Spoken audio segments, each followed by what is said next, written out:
Detective Siddharth 13వ భాగం. Mister డీని ఎదుర్కొమ్మని Siddhartha చెప్తున్న సమయంలో జేమ్స్ మిస్టర్ డి పానీపూరి సెంటర్కు వచ్చాడు. అప్పటికే మీడియాకు ఇన్ఫర్మేషన్ ఇచ్చాడు. జేమ్స్ నటనలో జీవిస్తున్నాడు.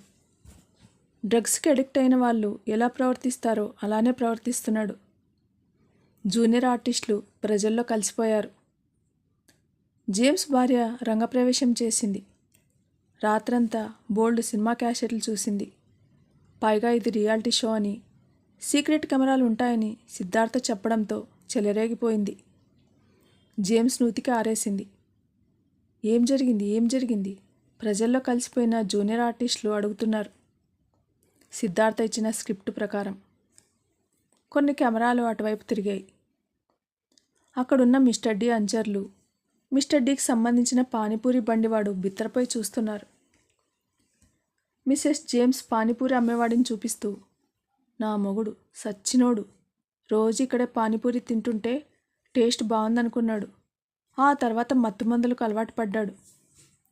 డాక్టర్ దగ్గరికి తీసుకెళ్తే పానీపూరిలో డ్రగ్స్ ఉన్నాయని చెప్పారు.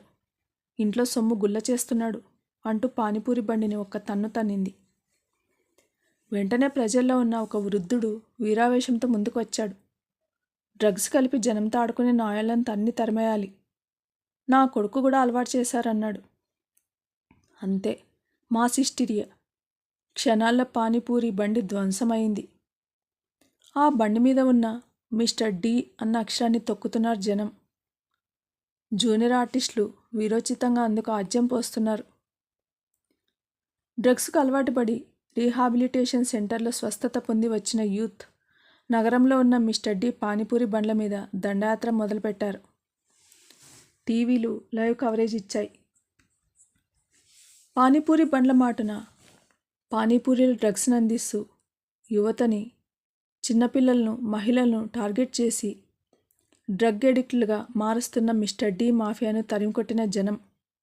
డిటెక్టివ్ సిద్ధార్థ సాధించిన విజయం అంటూ breaking news. Mister D shock అయ్యాడు టీవీ ఛానల్లో వస్తున్న బ్రేకింగ్ న్యూస్ చూసి. అదే సమయంలో అతని స్థావరాల మీద, డ్రగ్స్ దాచిపెట్టిన గొడౌన్ల మీద పోలీసులు రైడ్ చేశారు. తన అన్ని ఫోన్లను ట్రాప్ చేసినట్టు తెలిసింది అతడికి. దేశంలోని ప్రధాన నగరాల్లో మిస్టర్ డి అంచర్ల మీద, పానీపూరి సెంటర్ల మీద ఏకకాలంలో దాడులు జరిగాయి. రాబర్ట్ కరీంలు ఒకరి మీద మరొకరు కత్తులు దూసుకున్నారు. బుల్లెట్లు దూసుకెళ్ళాయి.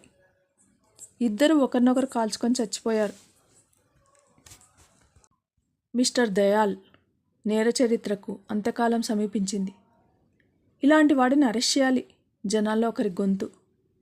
అరెస్ట్ చేస్తే బయటకు వచ్చి మళ్ళీ మారణహోమం సృష్టిస్తారు. ఇంకొకరి గొంతు. వాడిని ప్రజలే చంపేయాలి. కోర్టులు, బెయిల్లు, విదేశాలకు పారిపోవడం. వాడెక్కడున్నాడో తెలిస్తే మనమే చంపేద్దాం. జనం చంపితే హత్య కాదు. వాడెక్కడున్నాడో తెలుసు. ఎక్కడ? లైవ్లో, టీవీల్లో కనిపించే ఈ దృశ్యాలను చూసి మిస్టర్ డి మొదటిసారి భయపడిపోయాడు. పోలీసులను బెదిరించవచ్చు, కానీ తిరగబడ్డ ప్రజలను ఎదిరించడం, జనసంద్రానికి ఎదురెళ్ళి బ్రతకడం అసాధ్యం. ప్రజలు కలిశారు, ఒక్కటయ్యారు. అందులో ప్రజల్ని రెచ్చగొట్టింది జూనియర్ ఆర్టిస్టులు ప్రజల్లో కలిసిపోయారు. అయితే ఇది నటన అని వాళ్ళు ఫీల్ కాలేదు. మనసున్న మనుషుల్లా ఆలోచించారు. నిజాయితీగా ప్రతిస్పందించారు. జనం వస్తున్నారు తన ఇంటి వైపే. రహస్యంగా ఉన్న తన రహస్య స్థావరం వాళ్ళకెలా తెలిసింది? ముందు ప్రజలు, వెనుక మీడియా. అప్పుడే మిస్టర్ దయాల్ ఫోన్ మోగింది. అటువైపు నుంచి detective Siddhartha. Hello my dear enemy. నువ్వు నాకు వ్యక్తిగతంగా శత్రువైతే నిన్ను క్షమించి వదిలేసేవాడిని. నువ్వు దొంగవో దోపిడీదారుడువో అయితే అరెస్ట్ చేయించి కోర్టులో ప్రవేశపెట్టేవాడిని.